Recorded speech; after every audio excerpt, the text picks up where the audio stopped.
അദ്ദേഹം പറഞ്ഞത് പ്രകാരം ഇതൊരു സൂചനാ സമരം മാത്രമാണ്. ഇനിയും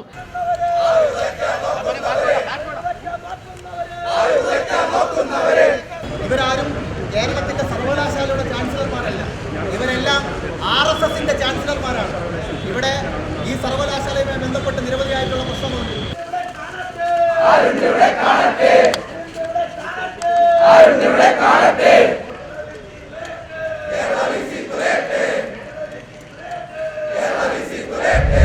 കേരള സർവകലാശാലയിൽ വൈസ് ചാൻസലർ RSS അജണ്ട നടപ്പിലാക്കുന്നു എന്നാരോപിച്ച് തിരുവനന്തപുരം ജില്ലാ കമ്മിറ്റിയുടെ നേതൃത്വത്തിൽ SFI നടത്തുന്ന മാർച്ചാണ് കാണുന്നത്.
വിലയിരുത്തുവാൻ വേണ്ടിയാണ് കേരളത്തിനകത്ത് ഇത്തരത്തിലുള്ള യോഗങ്ങൾ ഗവർണറുടെ നേതൃത്വത്തിൽ ഇത്തരത്തിൽ RSSകാരായിട്ടുള്ള ചാൻസലർമാരുടെ നേതൃത്വത്തിൽ നടക്കുന്നത്.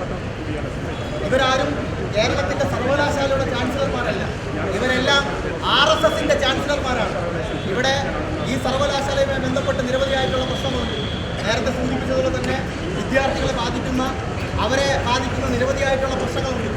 ആ പ്രശ്നങ്ങളെല്ലാം പരിഹരിക്കുന്നതിന് വേണ്ടി മോഹനം കുന്നുമ്മൽ കഴിഞ്ഞ ദിവസം ഈ സർവകലാശാലയിൽ എത്തുന്ന സ്ഥിതി ഉണ്ടായിരുന്നു.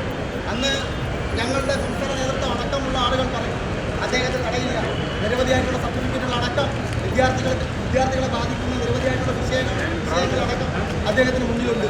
അത് അടിയന്തരമായി പരിഹരിക്കണമെന്നുള്ളത് തന്നെയാണ് SFI തീരുമാനിച്ചത് എന്ന് പറഞ്ഞുകൊണ്ട് അന്നൊരു ദിവസം ഞങ്ങൾ തടയില്ല എന്ന് മാത്രമേ പറഞ്ഞുള്ളൂ.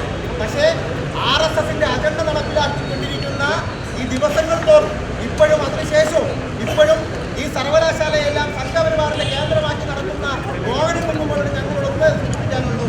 അല്ലെങ്കിൽ കേരളത്തിനകത്തുള്ള ചാൻസലറിനെയും വൈസ് ചാൻസലറിനെയും ഈ പൊതുവഴിയിലൂടെ നടത്തിപ്പിക്കാൻ വേണ്ടി ഞങ്ങൾ തയ്യാറാവില്ല. അപ്പോൾ ഈ കഴിഞ്ഞ ദിവസം ബഹുമാനപ്പെട്ട ഹൈക്കോടതി അടക്കം പറഞ്ഞല്ലോ, കേരളത്തിൻ്റെ സർവകലാശാലയുടെ വൈസ് ചാൻസലറിനെ തീരുമാനിക്കാനുള്ള അധികാരങ്ങൾ, ആ അധികാരങ്ങളുടെ പരിധിയിൽ നിന്ന് വേണം കാര്യങ്ങൾ തീരുമാനിക്കാൻ എന്ന് പറഞ്ഞുകൊണ്ട് കേരളത്തിൻ്റെ KTUവിൻ്റെയും ഡിജിറ്റൽ യൂണിവേഴ്സിറ്റിയുടെയും VCനെ പുറത്താക്കിക്കൊണ്ട് കേരളത്തിന്റെ ബഹുമാനപ്പെട്ട ഹൈക്കോടതി ഉത്തരവിറക്കി. കേരള സർവകലാശാലയിൽ നിന്നും SFIയുടെ പ്രതിഷേധമാണ് നമ്മളിപ്പോൾ ദൃശ്യങ്ങളിൽ കാണുന്നത്. SFI ജില്ലാ സെക്രട്ടറി നന്ദനാണ് ഈ പ്രതിഷേധം ഉദ്ഘാടനം ചെയ്തുകൊണ്ട് സംസാരിച്ചത്. അദ്ദേഹം പറഞ്ഞത് പ്രകാരം ഇതൊരു സൂചനാ സമരം മാത്രമാണ്. ഇനിയും VC RSSന്റെ പരിപാടികളിൽ തുടർന്നും പങ്കെടുക്കുകയാണെങ്കിൽ തുടർന്നും പ്രതിഷേധങ്ങളിലേക്ക് പോകുന്നൊരു സാഹചര്യം ഉണ്ടാകുമെന്നാണ്. കഴിഞ്ഞ ദിവസങ്ങളിലൊക്കെ തന്നെ വലിയ രീതിയിലുള്ള പ്രതിഷേധം നമ്മൾ കേരള സർവകലാശാലയിൽ കണ്ടതാണ്. അതിന് സമാനമായ രീതിയിലുള്ള പ്രതിഷേധവുമായിട്ടായിരിക്കും SFI നേതാക്കൾ മുന്നോട്ട് വരിക എന്നാണ് പറഞ്ഞത്. ക്യാമറാമാൻ അനിൽകുമാറിനൊപ്പം മനശ്വര MP, വിസ്മയ ന്യൂസ്, തിരുവനന്തപുരം.